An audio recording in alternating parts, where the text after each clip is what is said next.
Hi everyone, it's Stephanie here today with another spinning tutorial video, and today I want to share my newest toy with you and what I now feel like is probably the most important piece of equipment besides a wheel that you will need if you are wanting to process raw fleece, and that is a picker. I purchased this from the Woolery in Frankfort while my son was on a field trip to Frankfort to see Kentucky's capital. I sort of snuck in. It's my favorite fiber shop, and on the way home I had to sneak in, grab this real quick, and head home.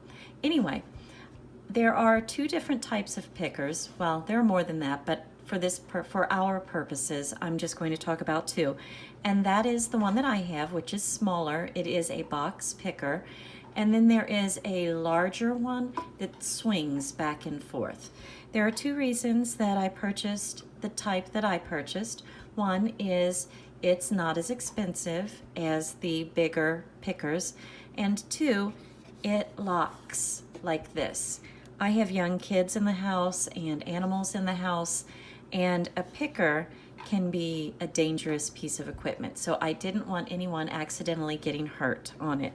Because if your kids are like mine, they don't always listen when you say, stay away from mommy's fiber equipment. And anything sharp and dangerous is going to draw their curiosity. So anyway, let's get into it. What is a picker for?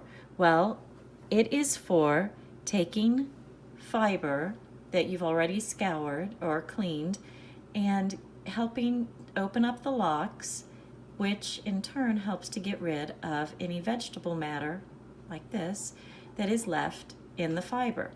So what I have here is some Cormo, and I want to keep this in lock formation really, because I'm going to spin from the cloud. I'm making a rustic yarn. I know, surprise, surprise, but it has all of this vegetable matter still in it.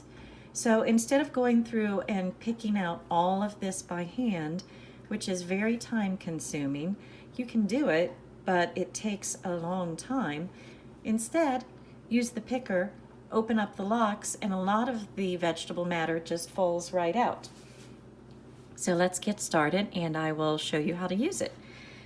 As I mentioned before, this rectangular box, it closes and locks. So all you're going to do is open up the clasps, fold the sides down, and here is where you have the nails that are going to open up the fleece. You also have nails on the bottom of this piece, this top piece, that slides back and forth over the nails sticking up from the bottom. So what happens is you've got the nails going back and forth like this. The fiber is caught in between them, and the nails don't rip the fiber. They don't cut the fiber. Instead, they just stretch it open. So let's get started. I've got some Cormo here. You can see there's not a lot of vegetable matter in it, but you know, we're dealing with sheep, with animals that are outside, and it's naturally going to have some vegetable matter in it. So you see all of that? So what I'm going to do, I would not put all of this in the picker at one time. I could, but it would take longer to get rid of the vegetable matter. So instead, I pull off a small handful like this, and I'm going to give us a head start. I will kind of pull this open, tease it open a little bit, and see, look at the vegetable matter there. And then I'm going to lay it down. I like to press it down just a little bit to make sure it's starting out caught on the nails on the bottom.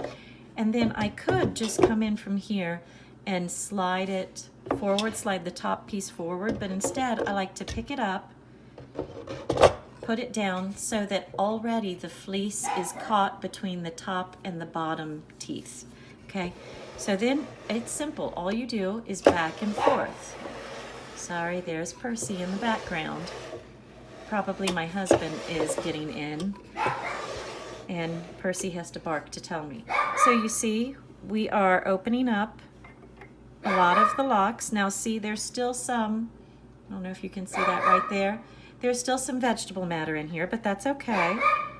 What I'm going to do is pick it up, set it down again, and go back and forth. As you can see already, let me see if I can get us closer here. There we go. You can see the locks are not torn.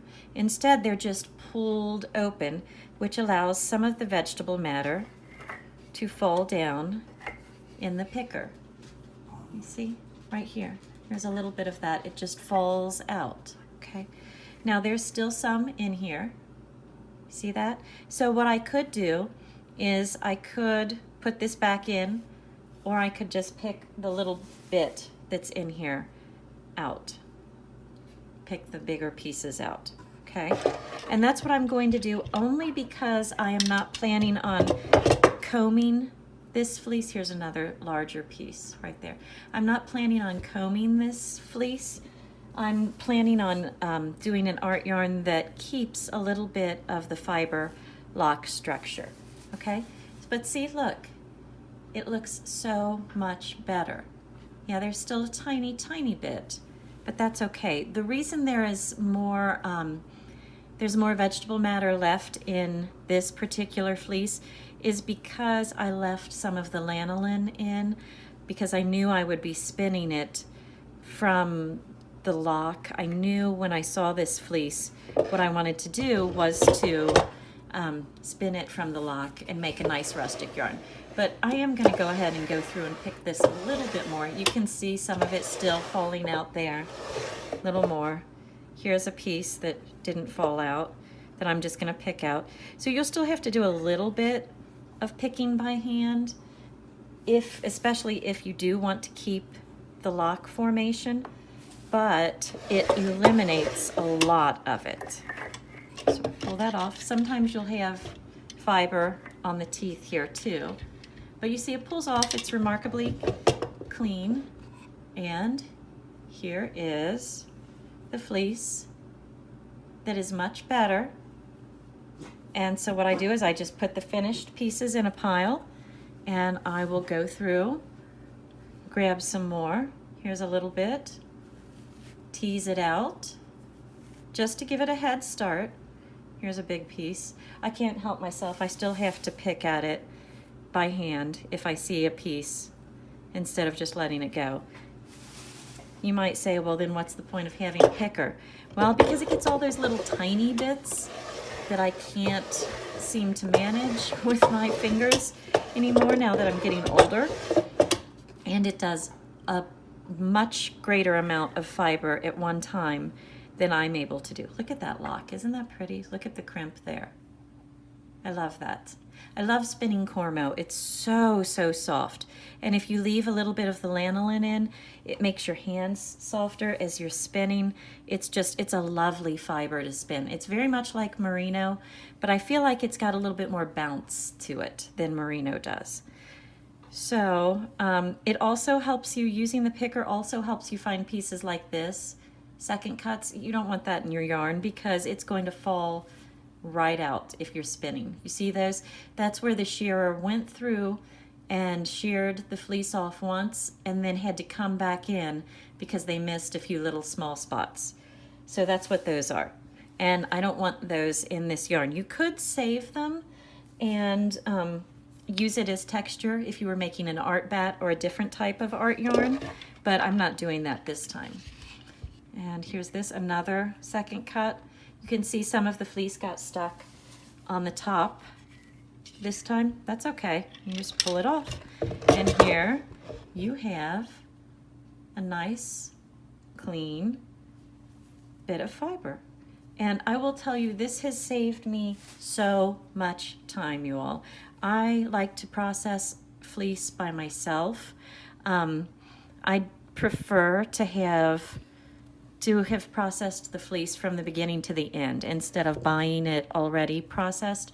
And so this picker has already saved me hours and hours of work. So look at what we've done here. So we've got this pretty much ready to spin. Now while I'm spinning, see, I'll find a few more pieces like this and I'll pick them out as we go. You're not going to get rid of every single little piece unless you're processing by a mill. And what happens is most mills have a chemical solution that they will put the fleece in, and then that chemical solution dissolves all of the vegetable matter, which sounds to me like that's going to make your fiber really dry and breakable. So here's how it started. You see this with tightly closed locks, vegetable matter, and here's what we got out of just a couple of handfuls. So soft. I wish you all could feel this. It is lovely. Okay. This I obviously pulled from the wrong pile. So I hope this was useful. If you process a lot of fleece by hand, I highly advise getting a picker. It's not sexy. It's not like getting a new wheel or, a spindle that's a work of art. Instead, this is just a piece of workhorse equipment. But I will tell you, I never want to be without one of these again. So until next time, let me know if you have a picker, and if so, what type you have, and if you use it. I would love to hear from you all. Also, since I'm relatively new to using one of these, if you have any tips or tricks for me, please put them in the comments. You all know I love and appreciate all of your comments and tips and suggestions. So until next time, I'm Stephanie. Please like and subscribe and share these videos. Until next time, bye-bye.